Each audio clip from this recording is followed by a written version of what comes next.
안녕하세요 여러분, 세상들어보기입니다. 예, 오늘은 2025년 6월 6일이고 금요일입니다.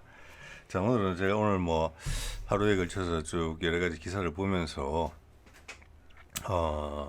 접한 사실들을 하고 거기에 더불어서 제가 이제 떠오른 생각들을 좀 두런두런 말씀드려 보도록 하겠습니다.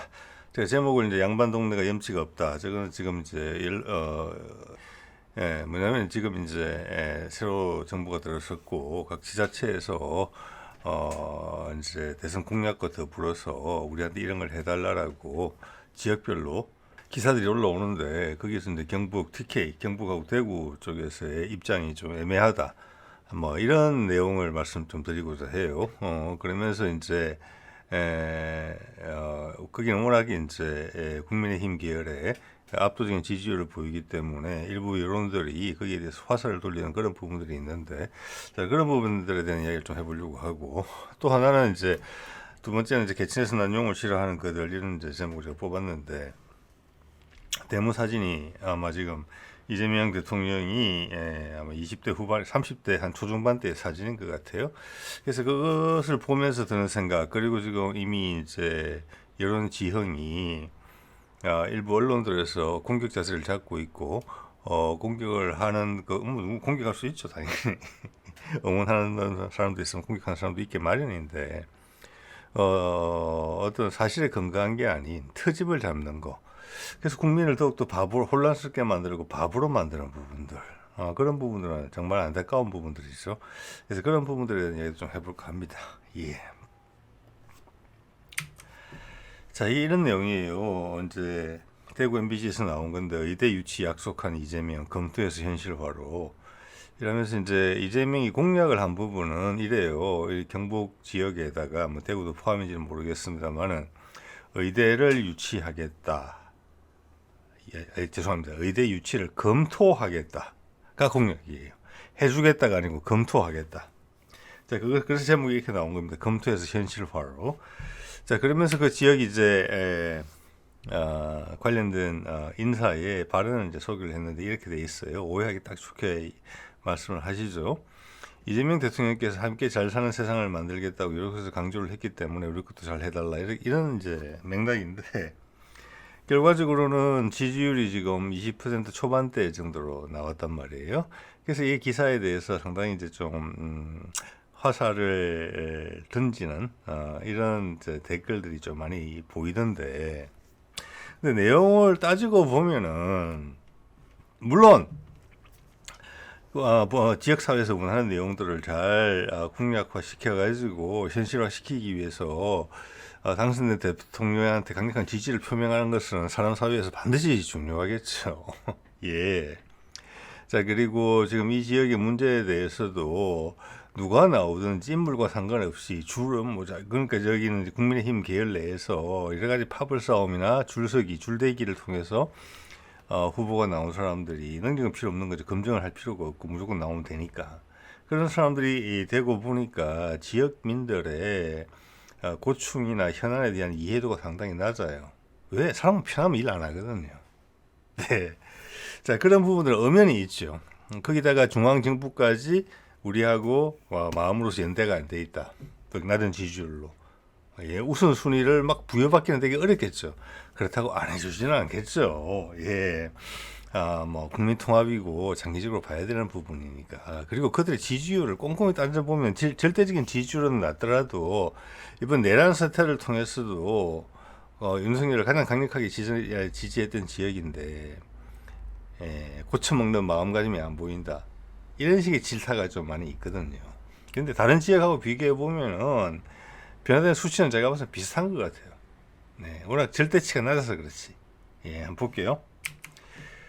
자, 20대, 21대인데 20대 경북에서의 이재명의 지지율은 그 당시 이제 심상정이 있었지만 다른 지역도 제가 쭉 보니까 심상정이 지금 사라졌죠. 그리고 이제 이준석이 등장했는데 심상정의 표가 이재명으로 다가서 들러붙는다, 이렇게 보기는 좀 어려운 것 같아요, 제가 봐서. 그래서 결국은 이재명만 보겠습니다. 자, 20대 때 23.8%, 21대 때 25.5%죠. 1.7% 증가했어요. 대구 볼까요? 21.6%에서 지난번에는 이번에 23.2%니까 1.6% 정도 증가했어요. 자, 부울경 볼게요. 부울경 보면은 울산부터 볼게요. 울산은 40.8%에서 42.5%. 자, 이거 1.7%. 부산 같은 경우는 38.2에서 40.1, 1.9%. 경남 같은 경우는 37.4에서 39.4, 2%. 부울경이 모르겠어요. 0.1%, 0.2% 정도는 더 많이 변했는지는 모르겠어요. 그렇지만 이런 정도의 차이면은 똑같다고 보셔야 돼요. 그리고 몇몇 지역이 아닌 대부분의 지역, 서울, 경기나 이런 쪽에 보더라도 한 2%, 많아봤자 3% 정도만 움직인 거거든요. 충청도도 그래요.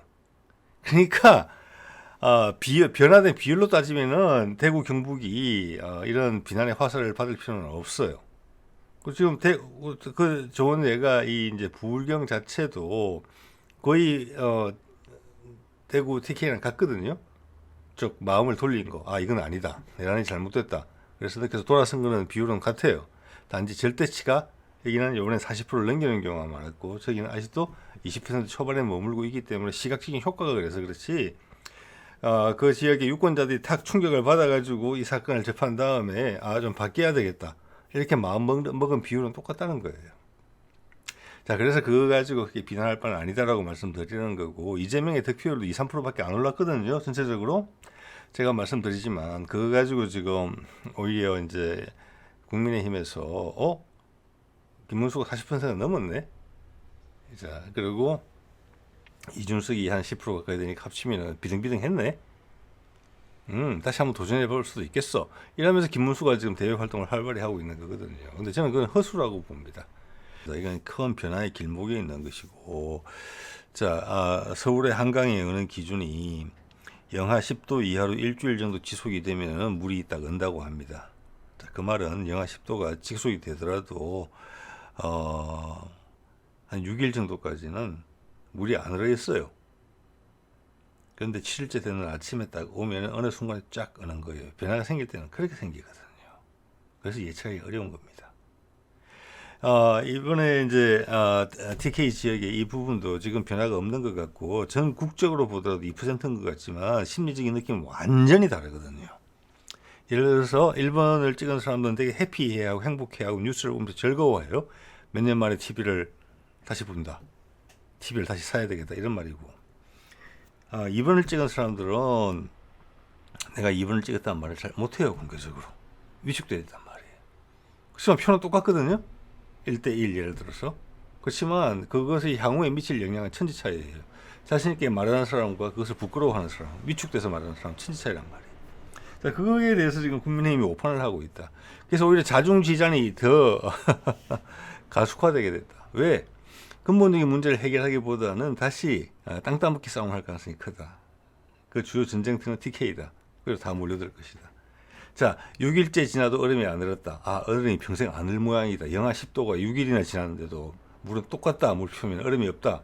근데 7일째 딱 되면 쨍 하고 얼죠. 그런 순간이라고 보시면 돼요. 예. 그래서 단지 숫자만 가지고 그들을 비난할 부분은 아니다. 그렇기 때문에 정책적으로 이렇게 뭐 복수를 한다든지 이런 일도 없을 것이다. 당연히. 지금 이제 대구 경북 지역의 주요 이슈들이 보니까 그런 게 있는 것 같아요. 저도 이번에 알았습니다. 새로. 죄송합니다. 광주하고 대구를 잇는 철도 이런 부분이 좀 있고 그것은 지금 민주당 쪽에서 긍정적으로 보고 있는 것 같아요. 보고 있는 것 같고 또 하나는 군공항 이전과 맞물린 신공항 요거는 조금 늦어질 가능성이 있다라는 부분이 있고 또 하나는 지금 이제 4대강 사업 후에 아마 원래 대구시의 취수원 지역이 수질이 좀 악화된 것 같습니다. 그래서 이것을 좀 더 상류 쪽으로 가서 예를 들어서 의성이나 이런 데 가서 취소하겠다. 이것은 내부적으로 문제가 좀 있어요. 지금 보니까 지역 간에. 자, 그래서 그 부분들에 대해서 이제 타이밍이 안 좋다는 거죠.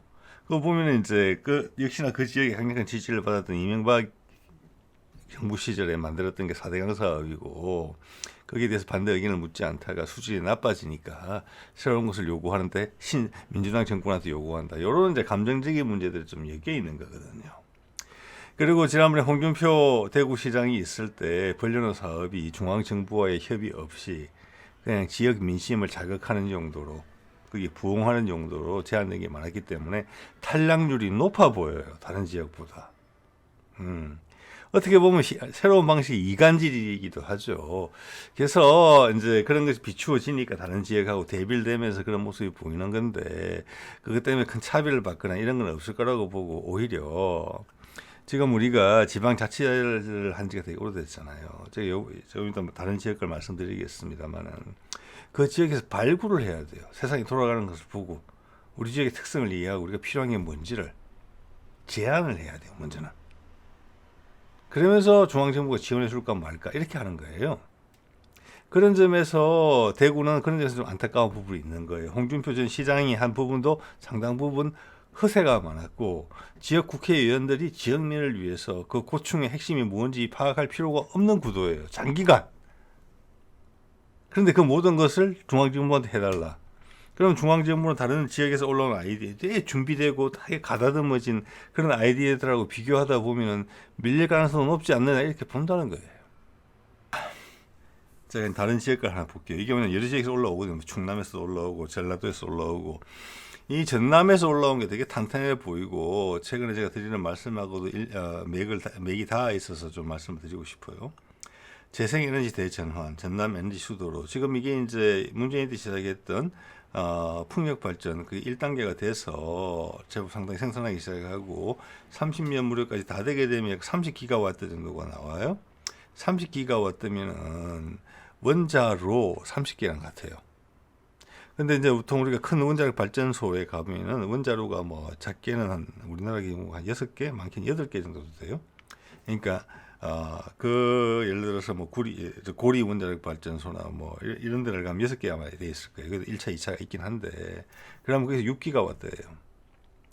자, 그래서 그 원자로 센터를 한 여러 개를 대체할 수 있는 규모의, 세계 최대 규모에 아마 가까울 거예요. 거기는 왜냐? 전남 신안 여기가 세계에서도 드문 이 풍력 발전의 최적지이기 때문에 그래요. 이제는 육지 안 만들어요. 이렇게 육지에 많이 지으면은 우리나라처럼 인구 밀도가 높은 데서는 시끄러워서 안 돼요, 이거. 네, 가축들 폐사하고 그럴 수도 있어요.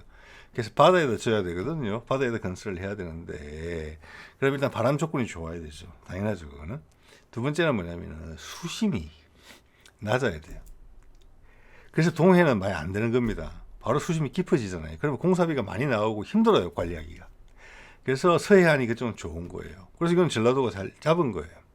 그래서 이것을 계획됐던 대로 계속 밀어붙이겠다. 그러면서 이게 생산에 따라서 어업이나 이런 부분에 대해서 손해가 가는 부분이 있어요. 그래서 그 지역민한테 여기서 생산되는 수익이 전기를 만들어서 바로 현금으로 지급되는 그런 방식을 아마 서로 티격태격 끝에 한 것 같아요.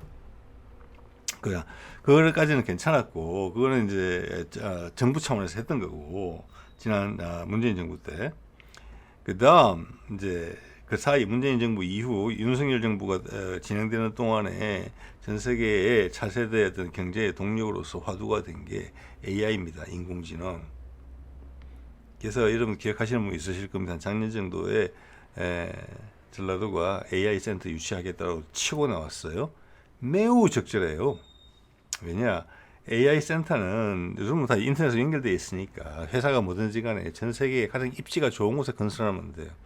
입지의 입지 조건으로서 가장 중요한 게 뭐냐? 근처에 가까운 수요처가 있으면 당연히 좋고, 두 번째는 AI는 우리가 뭔가를 질문을 하면은 걔들이 대답을 해주는 과정이 수많은 연산을 하게 돼요, 그들이.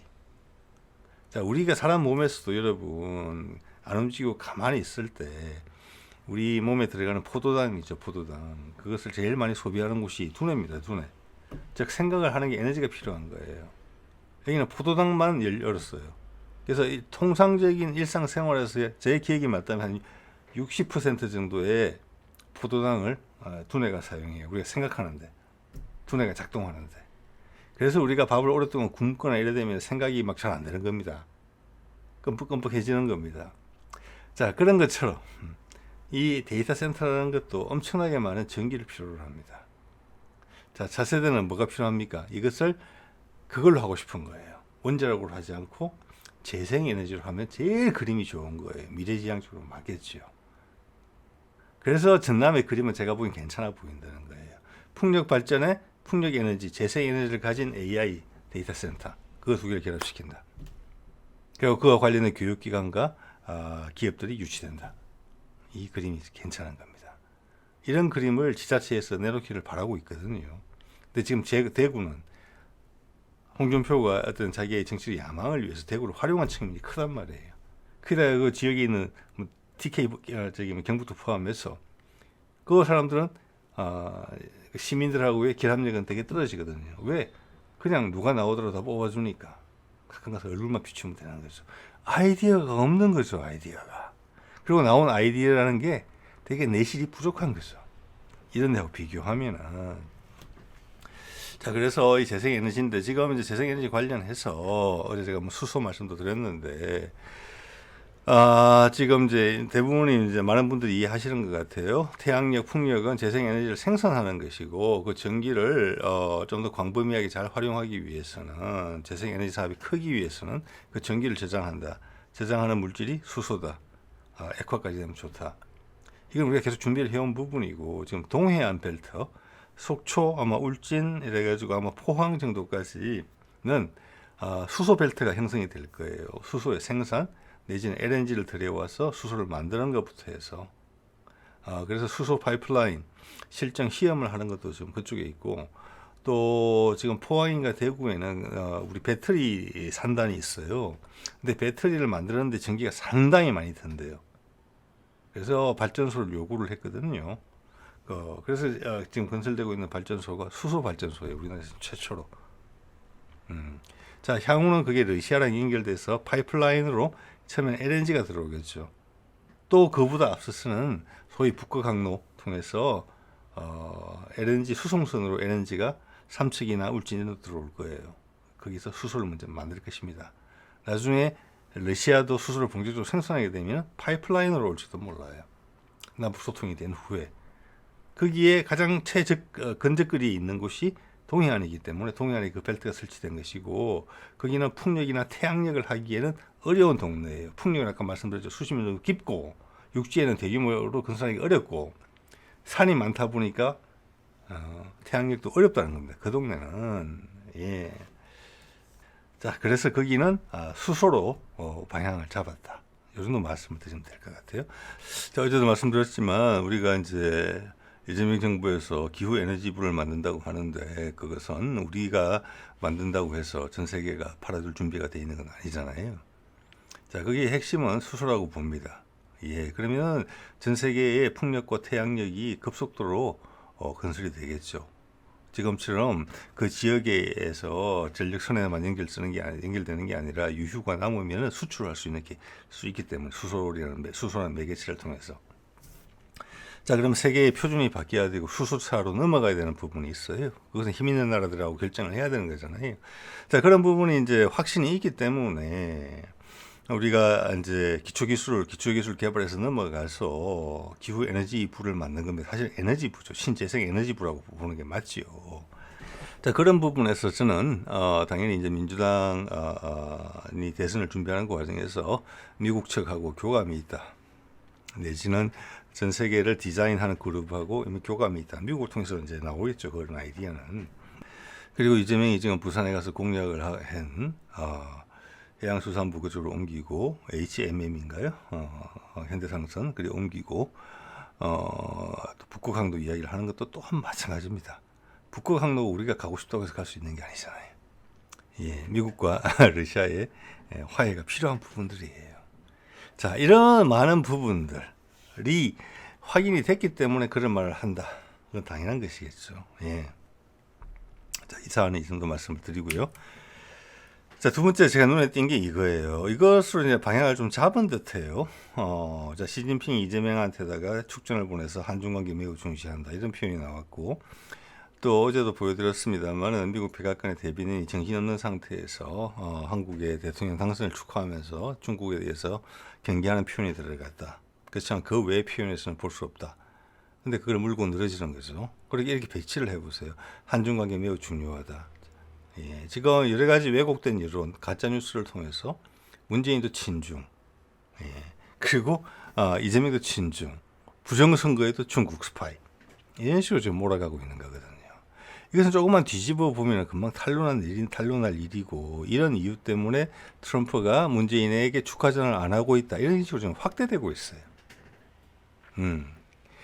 자, 이것은 엄청나게 불손한 그런 어떤 공격이고 사기의 강박이죠.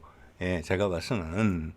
근데 이것을 누구도 정리해주지 않고, 심지어 MBC 같은 데서도 없어요, 이런 게. 자, 이것은 이제 어떻게 생각이 드느냐면, 어느 정도까지 알지는 모르겠지만, 기자들이 휘둘리는 어떤 그런 부분이 있다. 이 점을 공격하자라고 마음을 먹은 부분이 있다. 이런 게 지금 있거든요. 어디서 영향을 받는지. 지금 최근에 나오지만 무슨 늘봄 교실 해가지고 아이들한테 극우적인 사고를, 역사의식을 주입한다. 그리고 댓글을 통해서 대가를 지불한다. 기타 등등 이런 이야기가 나오는 것처럼 어떤 뒤에 조직이 있어서 이것을 좀 조정하는 게 아닌가, 그런 생각이 솔직히 들 정도예요. 그래서 이러지도 못하고 저러지도 못해서 미국하고 중국 사이에 껴서 기본적으로 중국으로 가고 싶은데 미국이 무서우니까 왕따가 됐다, 이런 표현까지 지금 나오는 거잖아요. 네, 이거는 택도 없는 소리입니다. 미국은 이재명의 당선 승리를 위해서 많은 노력을 기울인 것입니다. 정리를 해서 이야기를 하려고 하는 겁니다. 정리를 해서. 그래서 뒤에서 잠깐 말씀드리겠지만, 금년 10월 말에 있는 경주에서 있는 에이펙 회의는 엄청나게 중요한 회의입니다. 지금 트럼프의 계획보다 늦어지고 있거든요, 우크라이나전 쪽이. 그럼 그 다음 타임라인으로 삼을 수 있는, 이정표가 될 수 있는 게 우리 에이펙 회의예요. 거기 트럼프가 올 수 있고 푸틴도 올 수 있고, 모든 게 해소가 된다면 그 전에 가능성이 있죠. 10월 달이니까. 원래는 6월 중순쯤으로 맞추려고 했지만 우크라이나전이 그때까지 종전이 안 될 것 같단 말이에요. 자, 거기에 김정은도 올 수 있다. 예, 그런 게 지금 남아 있고, 특검이 7월 초부터 시작될 것 같다. 과거의 전례를 봤을 때 170일간 하니까 6개월은 한다. 그러면 금년 내내 특검은 진행이 된다. 그리고 에이펙 회의 같은 게 있다. 그렇죠. 자, 그런 것으로 두드린다면 내년 6월 달에 있는 지방선거에 앞서서 이재명은 여러 가지의 옵션을 가지고 있을 거예요. 지금 잘 여러 가지 엮을 수 있는, 물론 다 파토가 날 수도 있어요. 그렇지만 지금 흐름은 어떤 식으로 성과가 날 가능성이 높아요. 이런 거랑 같은 거죠. 문재인이 지금도 그런 이야기들이 쭉 나오잖아요. 문재인이 왜 누구의 추천을 받아서, 지금도 지금 그런 건이 하나 있죠. 수사건으로 누구의 추천을 받아서 윤석열 선택을 했을까? 그때가 언제냐 하면 여러분 21년 말 정도 돼요. 제 기억이 맞다면은. 근데 그때 문재인의 신경은 어디에 다 가 있느냐 하면은 북미 간의 종전선언에 가 있어요. 거의 됐었거든요, 그게. 트럼프 때 하려고 했다가 안 됐던 게, 바이든이 등장하면서 다시 트럼프의 그 유산을 그대로 물려받았어요. 그건 이제 정상회담에서 드러나는 부분이에요. 그래서 21년 말에 하려고 했죠. 다 사인만 하면 됐어요. 장소 선정에서 아마 몽골이었을 가능성이 높다고 봅니다. 그때 그게 만약 그때 종전선언으로 바로 골인을 했었으면은 21년 12월에 그 다음 해에 나오는 선거는 걱정할 필요가 없어요. 윤석열이지 뭐든지 간에. 그런 상황이었거든요. 그래서 그게 신경을 좀 덜 쓰지 않았느냐, 이런 생각이 든단 말이에요. 지금 상황은 그때 21년이었죠. 4년 지금도 비슷한 상황이에요. 그때보다는 훨씬 근접해 있어요. 문재인이 그랬던 상황보다는 지금 훨씬 더 가까이 가 있는 거예요. 그래서 기후에너지부가 만들어지는 것이고, 북극 항로 이야기를 공약으로서 부산에 가서 자신 있게 이야기까지 한다는 거예요. 해양수산부 공무원들이 반대하는데도 그거 가면은 나중에 좋은 소리 나온다, 곧. 이런 확신이 있어서 이야기하는 거예요. 재생에너지 밀어붙이고, 주가 올리겠다, 코리아 디스카운트 없애겠다, 주가 저평가되어 있다, 부동산을 못 올린다, 국민의 갈라치기가 된다, 빈부차가 커진다, 이런 이야기 다 하는 거잖아요. 남북 소통을 이야기하는 거잖아요. 물론 안 될 수도 있습니다. 문재인 때도 훨씬 가능성은 높다는 이야기고, 그 징검다리로서 중요한 역할을 할 게 에이펙 경주 회의가 될 수 있다. 그죠? 그럼 여기서 나오는 이런 이야기들은 뭐냐? 예, 쓸데없는 이야기들이죠. 예, 정치적인 공세를 하겠다는 거죠. 언론의 이름을 건 강박이고 사기예요, 이것은. 자, 그러면 이 중국 이야기가 나와서 말인데, 우리나라 언론이 MBC고 뭐고 간에 전혀 보도하지 않는 게 있어요. 이겁니다. 2022년 8월 달에 펠로시가 그 당시 이제 하원 의장, 우리말로 국회의장이고 미국의 서열로 넘버 3가 한국을 와서 윤석열하고 담대한 구성과 관련해서 그때 왜 바이든이 작년 겨울에 못했던 걸 다시 하려고 했으니까 가을에 1년 만에 네, 결국 그 선택을 안 합니다만 담대한 구성을 이야기하려고 와서 윤석열을 만나고자 했는데 윤석열이 만나기를 거부했잖아요. 그때 무슨 이야기 나왔습니까? 미국 쪽에서 나온 이야기예요. VOA 전문가들 펠로시 의장 방한 미한 관계 확장 재확인 이건 이제 거짓말이고 윤 대통령 회동이 불발했다 거절한 것이죠. 중국 때문에 뭐 실수라고 이야기했어요. 그리고 우리 모욕이라는 단어까지 제가 빨간 줄 그었죠. 영어로 insult. 이거 뭡니까? 윤석열 정부가 친미 정부의 반중국 정부였습니까? 아니에요. 문재인 때도 시진핑을 한 번도 만나지 못했어요. 왜? 미국 편에 서 있으니까. 문재인이 하는 계획이 한반도 통일하고 우리가 미국 편에 선다는 거래를 이미 했기 때문에 그 기존 쭉 이어지고 있어요. 그 기조를 깨려고 했던 게 미국의 압박이 싫어서 중국에 손을 뻗친 거는 계속 국민의힘 계열 정부예요. 윤석열이 때 그랬잖아요. 펠로시 안 만나고 바로 어떻게 했습니까? 이거 보이시죠? 이겁니다. 펠로시 만난 거부하고 그 다음날 월요일 날, 그 다음 주 월요일 날 바로 우리 그 당시 박진 외교장관을 중국에 보내서 중국 외교장관 왕이를 만나게 합니다. 북한 7차 핵실험 위기가 있고 중국 역할을 요청했다. C4 미국이 그때 해서 고부가 가치 칩 수출 제한하는 거 우리가 해결해 줄게. 지금 중국이 다 생산하죠. 미국이 이때부터 엄청나게 망가진 겁니다. 우리는 수출길에 막혔다는 부분. 우리가 도와줄게라고 이해를 하고 미국으로 봐서는 미칠 노릇이잖아요. 이게 한미동맹이 그렇게 중요하다면 미국한테 배반을 때리는 일이에요. 이게 지금 펠로시 안 만나고 이게 친중이 아니면 뭐가 친중입니까? 그러면 이게 친중이에요. 이게 미국이 발칵 뒤집어졌겠죠. 안정적으로 내가 공급해 줄게. 칩 걱정하지 마라. 미국에 반대를 물어서 내가 해줄게. 이 이야기를 한 거잖아요. 엄청나게 정치적 외교적 공격을 받았겠죠. 예. 이게 친중인 겁니다. 이게 보도하지 않죠. 비교하지도 않죠. 그냥 이재명은 친중이죠. 문재인은 친중이죠. 증거 없이. 그들은 친미고 반중이에요. 그렇게 겉으로 드러내지는 않겠지만. 자, 그리고 2022년 5월에 윤석열 취임하자 바로 바이든이 날라왔습니다. 통상 2박 3일인가 1박 2일인가 그랬는데 하여튼 그 날짜를 하루 더 잡았어요. 그래서 우리에 대한 한국에 대한 관심이다 미국에 이러면서 우리의 친미성을 강조했어요. 왜냐 그때도 윤석열이 당선되면서 했던 공격이 뭡니까? 그때 갈라치기 공격에 아주 그냥 극상을 보여줬잖아요. 문재인에 대한 공격 중에 하나가 친중이다. 중국한테 빌밀면다. 나는 중국한테 강하게 할 것이다. 그렇게 이야기하고 대통령 된 거잖아요. 근데 좀 전에 보셨잖아요. 근데 나중에 알고 봤더니 바이든이 일정을 하루 늘려서 잡고 온 것은 양산에 있는 문재인을 만나기 위해서 그랬던 것이더라. 이게 밝혀진 거잖아요. 그런데 여러 가지 여건상 그러면은 윤석열한테 너무 슬픈 일이 되니까 모멸적인 사건이 되니까 일정을 취소하고 미군 벙커로 갔어요. 사전 경호 점검이 필요 없는 곳이니까. 그러니까 즉 계획이 갑작스럽게 바뀌었다는 겁니다. 그리고도 문재인하고 통화를 했어요. 이것은 원래는 문재인을 만나러 간다가 돼 있었을 거예요. 하지만 취소했기 때문에 전화를 대신한 것입니다.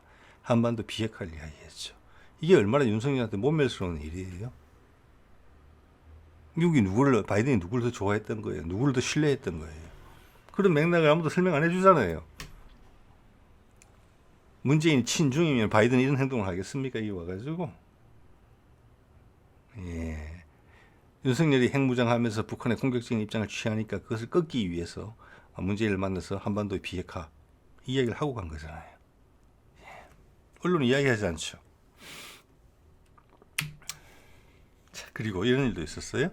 23년 그 다음 1년 지나서 시진핑을 한국 방한을 하기 위해서 많은 노력을 기울인 게 보입니다. 자, 이때는 다시 한번 윤석열이 시도한 거예요. 미국의 압박을 많이 받고 있었거든요. 그러니까 국민의힘 계열은 박근혜 때도 딱 그랬거든요. 미국에 대해서 근본적으로 부정적인 인식을 갖고 있어요. 자, 그래서 한국 방문 추진 대통령실 한중일 정상회의와는 별개다. 이것을 연출하고 싶어 했는데 실패했죠. 그 과정에서 이제 그때 그 당시 나온 기사를 보면 이렇게 되어 있어요.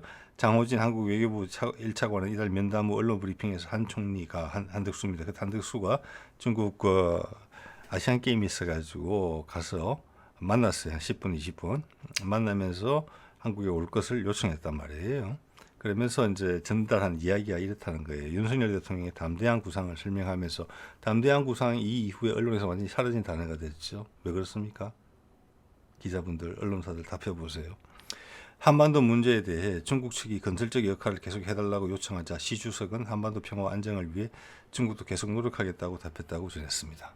자, 이것은 낸시 펠로시를 거부하고 왕이를 만나러 보냈을 때 우리 박진 외교장관이 했던 이야기하고 비슷해요.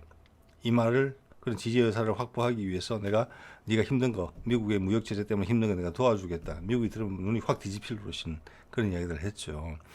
그런데 이것을 시진핑이 한국 방안에 동의했다로 한국에 전달됐어요. 그때도 보면은 국무총리실하고 외교부하고 경쟁을 한 듯이 보이거든요. 내가 이걸 따냈다라고. 경쟁을 하는 과정에서 말이 커진 거예요. 말이 와전된 거죠. 시진핑은 그냥 통상적으로, 왜냐하면 여러 나라에 지금 수장들하고 10분, 20분 단위로 만나고 있는데 한덕수한테 이 정도 이야기를 해줬는데 이것이 방한으로 둔갑한 거예요. 그래서 시진핑이 화를 냈단 말이에요. 이게 친중이 아니고 무엇입니까? 바지끄레기를 자꾸 늘어진 거잖아요. 미국한테 저항하는 모습을 보이기 위해서 이렇게 한 것이라고 좀 봐지거든요. 근데 이미 신뢰를 잃었어요. 중국한테도. 그래서 중국은 이 모습을 처음 본 게 아니에요. 얘는 왜 이래?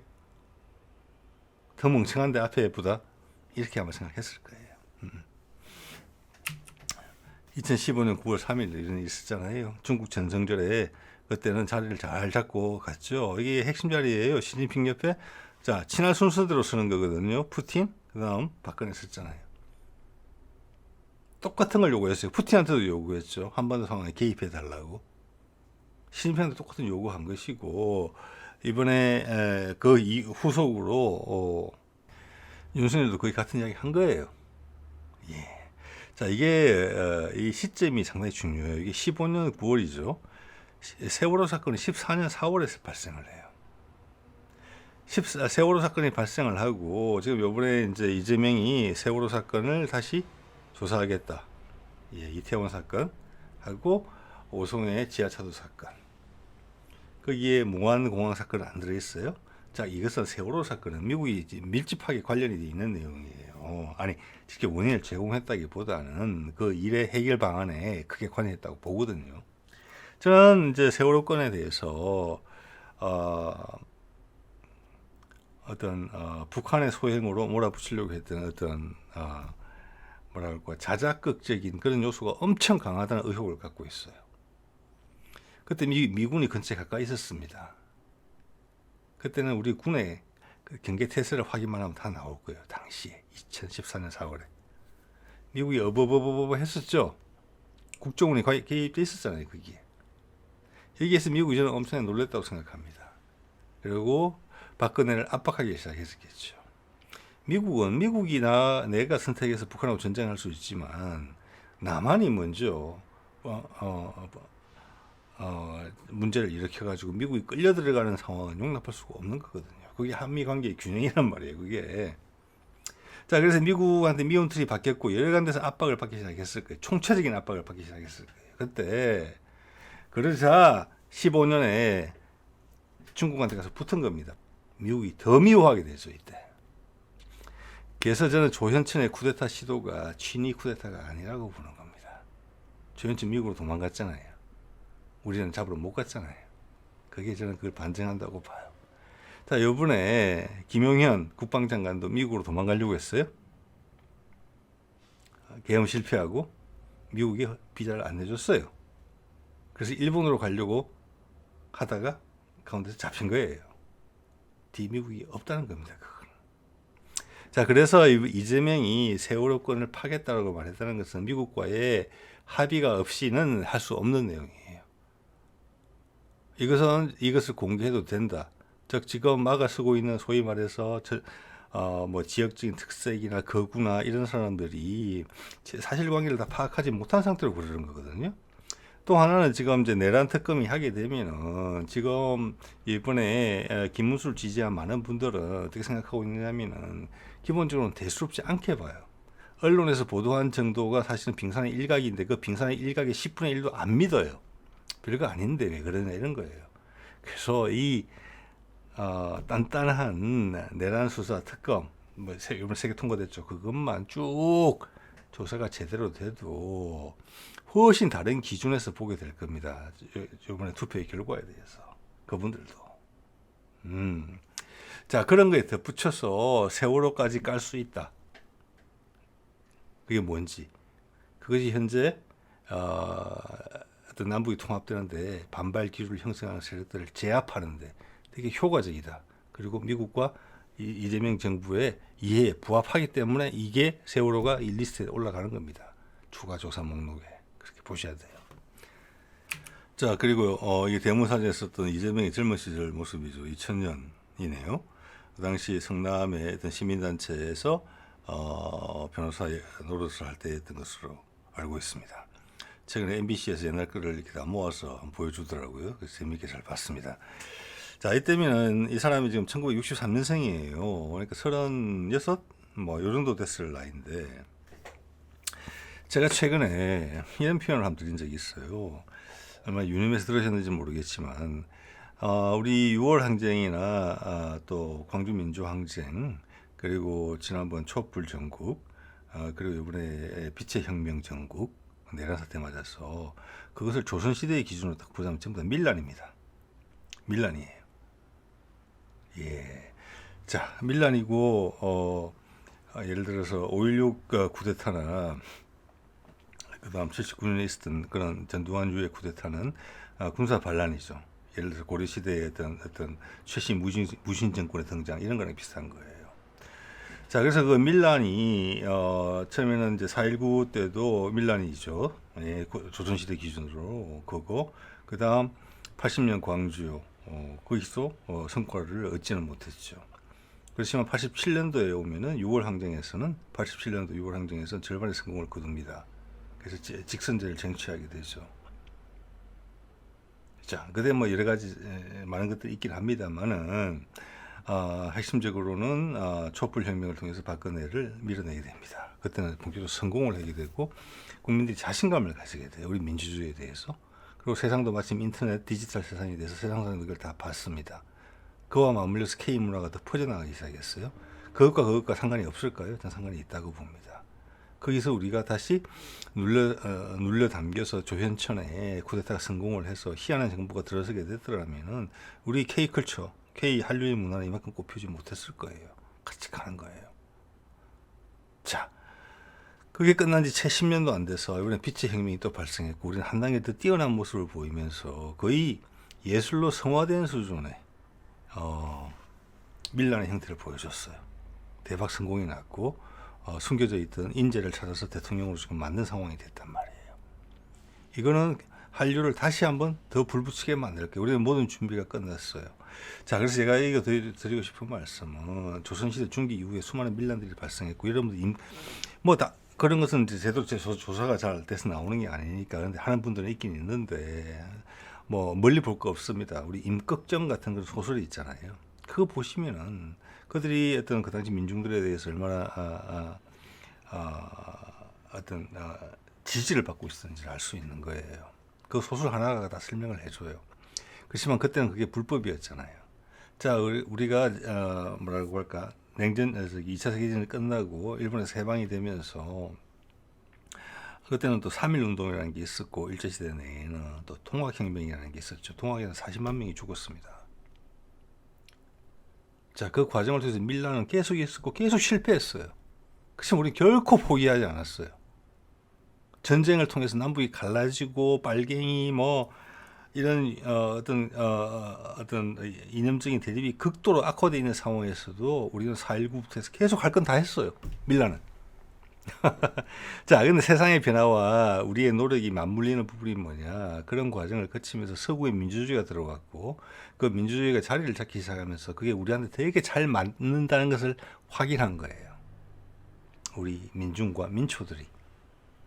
그래서 민주주의가 급격히 발전하면서 짧은 기간에 우리가 경제를 짧은 기간에 이만큼 올려 세운 것뿐만이 아니라 우리의 민주주의도 그 짧은 기간에 이만큼 경제보다 더 올라선 거예요.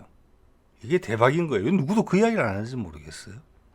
우리 민주주의는 우리 경제의 고도 성장, 압축 성장보다 더 큰 성장을 했어요. 그 결과물을 보여주잖아요. 그거는 누가 지원해주지도 않고 정부가 뭐 재벌들을 키우기 위해서 국민들의 허리는 졸라매고 저금한 돈으로 모든 것을 지원해 줘서 그들을 키운 그런 형식이 아니잖아요. 모든 게 억압하는 수단만 많았었죠. 우리를 주위에서. 그렇지만 우리는 민주주의를 발전시켜왔고 우리 정치제도를 만들어왔고 정권의 탄생에 영향력을 행사하기 시작하면서 지금 이때 와 있는 거예요. 세상은 마치 양에서 음으로 바뀌는 공감의 세상으로 바뀌는 세상이 됐어요. 거기에 선두주자예요. 우리도. 우리 산업계가 가진 세계의 위상도 엄청나게 올라갔지만 그 위상보다 사실 더 높아요. 우리 민주주의의 밀란의 역사는.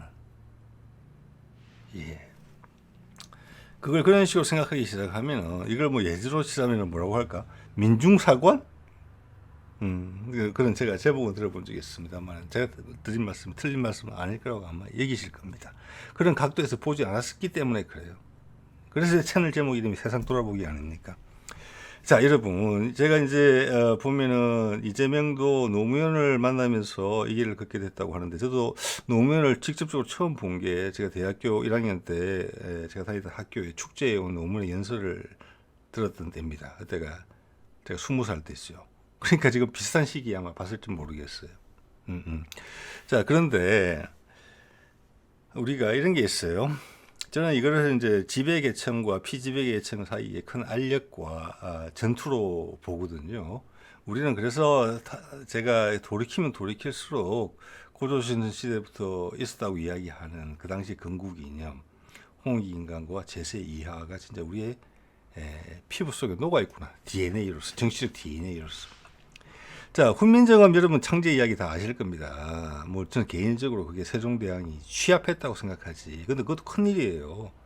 예를 들어서 아인슈타인이 상대성 이론을 했는데 세상 일이 상대적이라는 것은 아마 옛날부터 알았을 거예요. 원신들부터 다. 모든 건 상대적이에요. 그렇지만 그것을 이론으로 정립한 것은 또 다른 이야기거든요. 그래서 세종대왕이 한 일로 저는 그 정도라고 본다는 이야기고요. 왜냐하면 이제 환단고기 같은 데 보면 우리가 이제 뜻 글자도 있고 소리 글자도 있는 게 흔적이 있단 말이에요. 자, 그때 훈민정음을 할 때 그 당시 귀족이든 양반들이 반대한 이유가 뭐였습니까? 이 좋은 글자를 개발하면은 우리 민초들이 글을 배워서 우리한테 저항을 하게 된다. 우리 체제가 무너지게 돼 있다. 그렇기 때문에 이걸 개발하면 안 된다. 그거였었어요.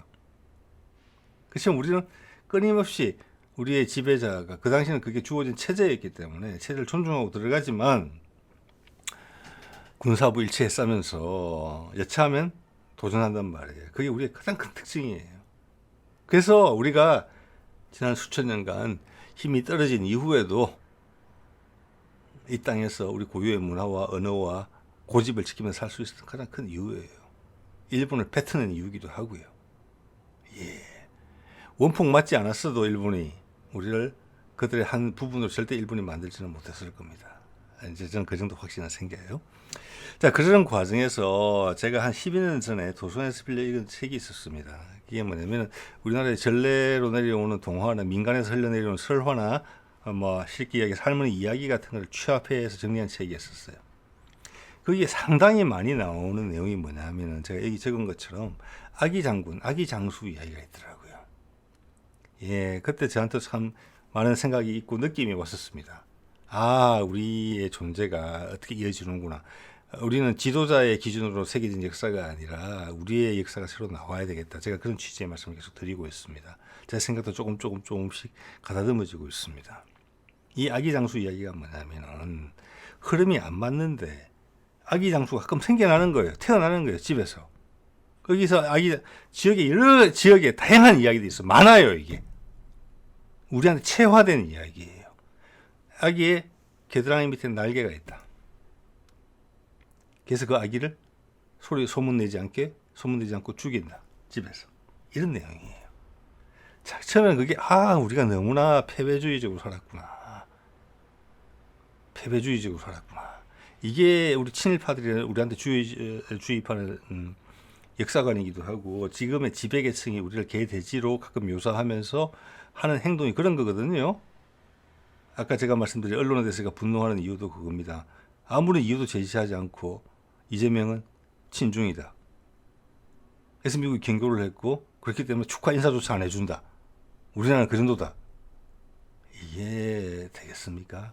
자, 그래서 처음에는 그런 걸로 받아들였어요. 우리 스스로가 저항의 의지를 스스로 꺾어버리는구나. 나한테 그런 아기가 태어나는 것을 내가 싫구나. 그런데 좀 더 시간이 지나고 다른 걸 쭉 살펴보게 되면서 느끼는 것은 이겁니다. 이 이야기 핵심은 뭐냐면 이 이야기가 전국에 다 있다는 거예요. 엄청나게 많은 숫자로. 그것은 뭐냐?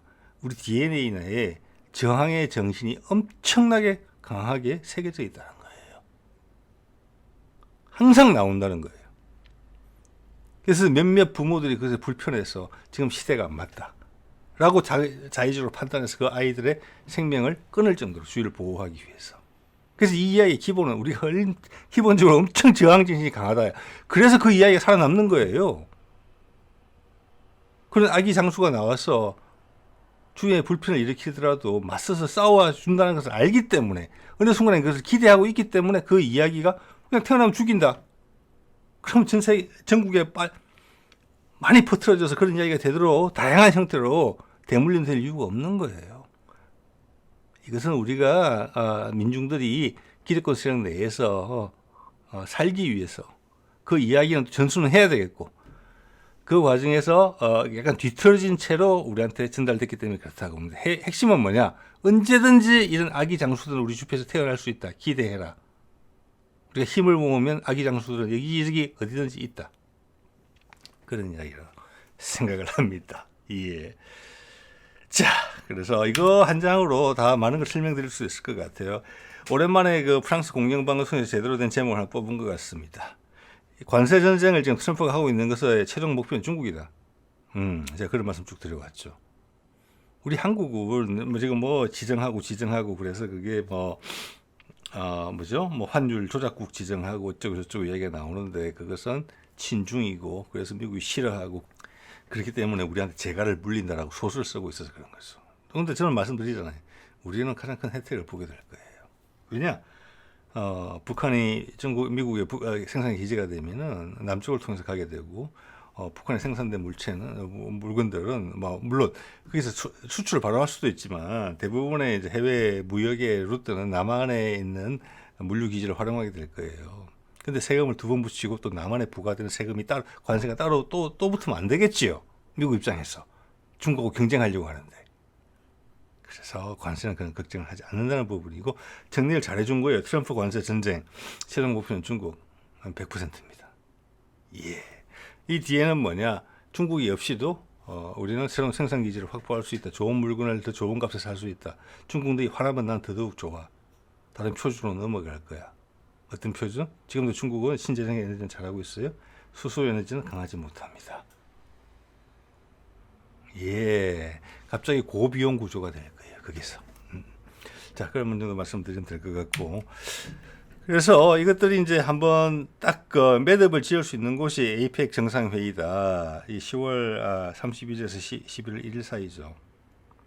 여기 보면은 이철우 경북도지사가 국민의힘 대선 경선 후보에 나와서 낸 이야기, 자기가 한 이야기입니다. 트럼프와 김정은 미팅을 추진한다.